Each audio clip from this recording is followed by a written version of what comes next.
रावण में ऐसा कुछ खराब नहीं था जिससे इतना बुरा बुरा उसके बारे में सोचा जाता है।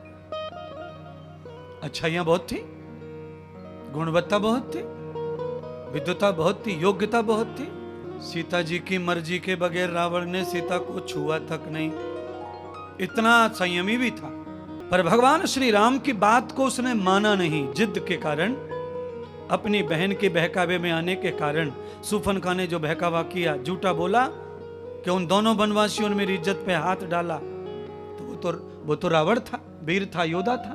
आपके शुरूर में गरीब से गरीब झोपड़पट्टी में रहने वाला व्यक्ति भी अगर उसकी बहन आकर कहे कि फलाने लड़के ने मुझे छेड़ दिया, तो वो मरा तपका हुआ भी, कुचला हुआ भी आदमी शेर हो जाएगा अपनी बहन की रक्षा के लिए। रावण उस जवानी में आ गया था, बहन के बहकावे में। मंदोदरी ने बहुत समझाया, रावण को नहीं माना। वैसे ही हर पत्नी पति को समय पे समझाती जरूर है। कोई मानते हैं, कोई नहीं मानते।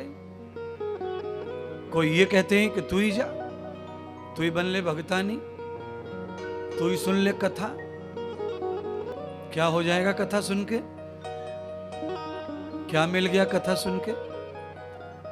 जिनकी ये शंका है कि कथा सुन के क्या मिल जाएगा, तो मेरा भी उनसे सवाल है कि कथा नहीं सुन के तुम्हें क्या मिल जाएगा? चलो बताओ। अगर तुम्हारा सवाल यह है कि कथा में आने से क्या मिलेगा, तो मेरा ये बताओ कि कथा में नहीं आने से क्या मिल रहा है।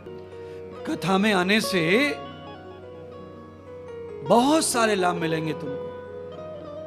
भौतिक संसार को जीने का कला आएगी कथा में आने से, आत्मिक संसार को जीने की कला आएगी, संसार में नेत्रों से देखने की कला आएगी, कानों से सुनने की कला आएगी, जीभा से बोलने की कला आएगी, पैरों से चलने की कला आएगी, हाथों से कर्म करने की कला आएगी। इतना ज्ञान कथा में आता है। और आप घर बैठे रहो, आप जैसे हैं वैसे रहेंगे। स्कूल में जाने से क्या मिला? स्कूल में जाने से आपको जो मिला वो कथा में आने से मिलेगा कम से कम। अगर आज आप टीचर हैं,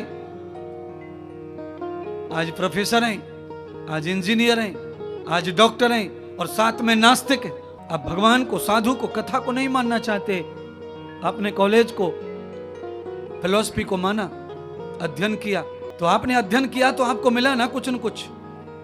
बिल्कुल बिल्कुल वैसे ही अध्ययन के भाव से आइए, यहां से भी आपको मिलेगा कुछ न कुछ। आप यहां से भी जीत के जाओगे।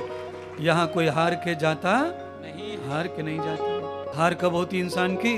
जब वो सत्कर्मी नहीं रहता, शुभ कर्मी नहीं रहता। अव्यात कर्मम पुण्यम भवति यज्ञम च। जब वो यज्ञ कर्म नहीं करता तब वो हारता है। देवताओं को स्वर्ग मिला उनके पुण्य से, उनके कर्मों से, पर उनके हाथ से स्वर्ग छिन गया, स्वर्ग चला गया उनके ही कर्म के वजह से। जिन्हें जवानी मिलती है उन्हें कभी बुढ़ापा भी मिलता है। जो पहलवानी करके पहले किसी के घुटने को तोड़ देते थे, आज वो खुद लंगड़े घूम रहे और किसी ने नहीं तोड़ा, धीरे धीरे अपने आप ही टूट गया। शिरूड में है कि नहीं एक आध पहलवान बुढ़ापा आ गया हो, पहले जिसने पहलवानी की हो शिरूडवासी ने। चलो पहलवानी को छोड़ दो, जवानी पहलवानी, जवानी में तो सबको ही जवानी में पहलवानी आ जाती है। फिर ये घुटने कैसे कीर्तन कर रहे हैं, अब क्यों परेशान है?